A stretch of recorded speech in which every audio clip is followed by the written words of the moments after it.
Jill here from Sunflower Quilts, and I wanted to share with you how I make quarter square triangle blocks. You start with your 4 quarter squares and you just take a square and cut it on both diagonals, and that's how you get your triangles. So you need 4 triangles to make your quarter square triangle block. So we're going to take our quarter squares, and it's really important to make sure that you stitch in the same direction on the same side every time. So just make sure you lay out your pieces, and I'm going to be stitching this way. And it's always a great idea to stitch from the right angle, and that's where you want to stitch, because then the point won't get poked into your feed dogs. So I'm going to stitch these 2 units real fast here. Well, not real fast, I want to be accurate. And I'm going to stitch my 1/4 inch. And here we go. So I've got my one. And you just want to be careful, because you don't want to stretch the fabric, because you do have, this is all bias along this longest angle. So just be careful and just kind of let the feed dogs do the work for you, because we really don't want it to be stretched. So I've got my 2 units ready, and I'm going to take them out and cut them. And now I've got my 2 quarter square triangle units. And fumble fingers. And there they are. So now I'm going to take it over, and I'm going to show you how I press it. So we come right over here to the pressing station. I've got my, and another important thing is, when you press, you want to make sure that you're pressing all of them going the same direction. Just like when you press, like when you're sewing your units, you want them all going the same direction. This way, if you press them all the same way, then you'll make sure when you sew the 2 seams together to make your block, the 1 seam together, that you will have your seams will be going in opposite directions, so they lay nice and flat. So what I like to do first is I just set the seam and add a little heat to it. Then I'm going to take it. Now you have to be careful. You don't want to apply too much pressure when you're pressing these, because of the bias along these edges. You don't want it to stretch out. So if you look at this, you can look kind of close, and you can see the grain. The grain is going up and down this way on this particular. So that's good. That's the way we want to press. When we open it, the other triangle, the grain is going up and down this way as well. So from the point to the widest end, that's going to be grain. All the rest will be your biases, and this will be grain. So when we press, I'm going to open it up, and I don't want to press diagonally. I want to press this way or this way with the length or crosswise grain. Because if I press on the, and I'm just going to, a little tip I do is, before I press it, I just run this right across that seam, and it just seems to make it easier to press, and the seam goes where I want it to go, excuse me. So now we're going to press, and I'm going to go straight down, and I'm just kind of pressing, and then this way, because remember, I want to press with the grain. We'll take the next one, its partner, and I'm going to heat set it. We'll open it up, and I'm left-handed, so it might look a little backwards to you. And then you're going to take the tip of your iron and just kind of lightly put a little bit of heat that way. Then I want to go straight from the point to the wide end, the point to the wide end. And now I'm ready. I would zap it with a little bit of starch, spray starch, and now I'm ready to sew my 2 units together. And they'll butt right up because we press them all in the same direction. Now we're going to go ahead and sew our 2 units together to make our quarter square triangle block.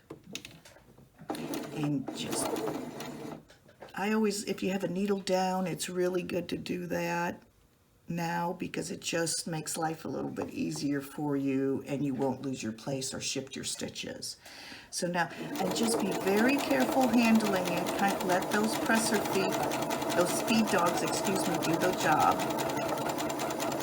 And I just kind of finger pressed it, pinned it, because I've got my 2 seams going in opposite directions and they butt up very nicely. And that just saves a step from pinning. But if you feel more comfortable pinning, hey, then do what works best for you.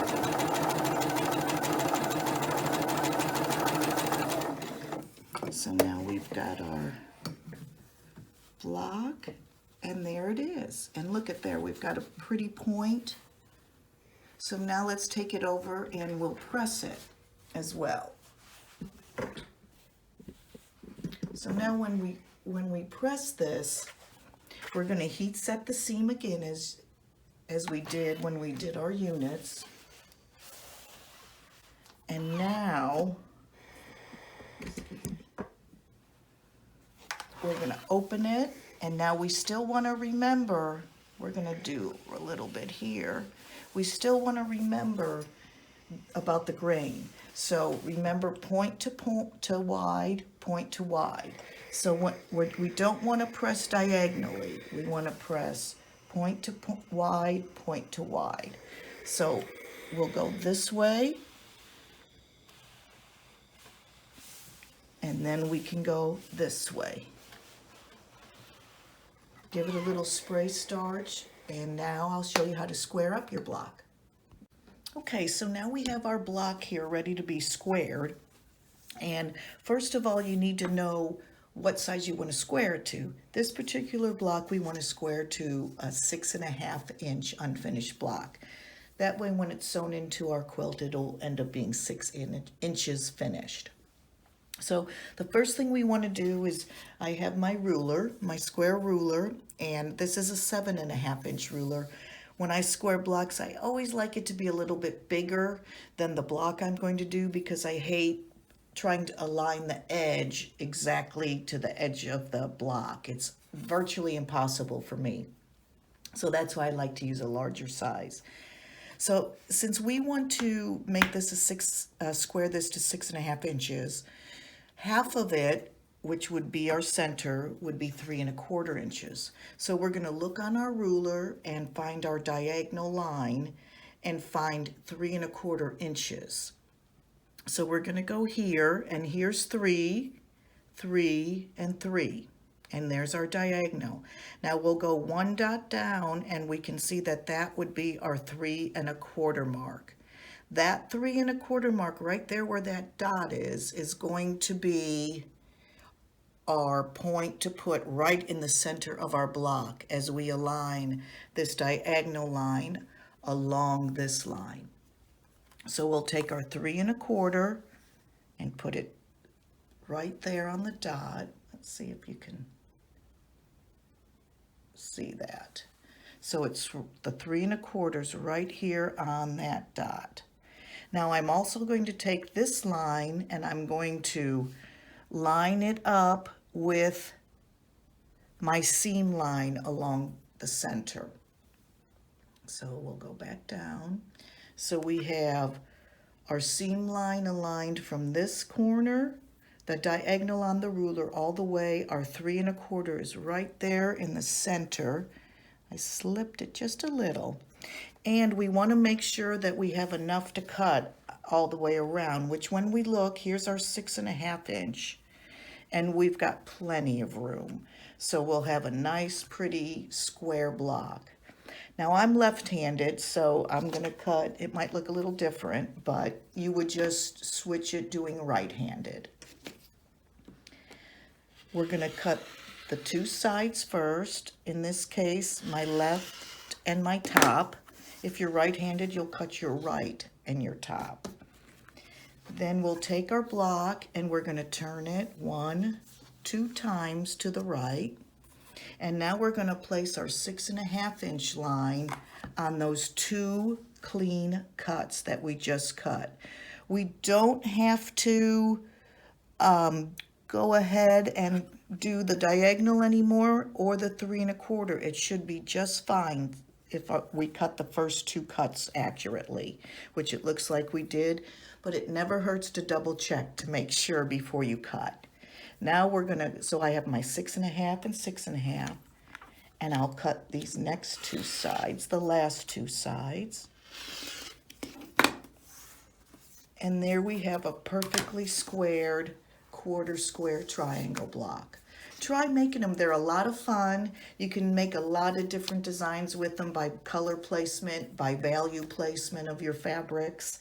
And I hope this helps you. And it'll make life much easier if all your blocks are squared before you start putting them into your quilt. Thanks, and have a great time quilting.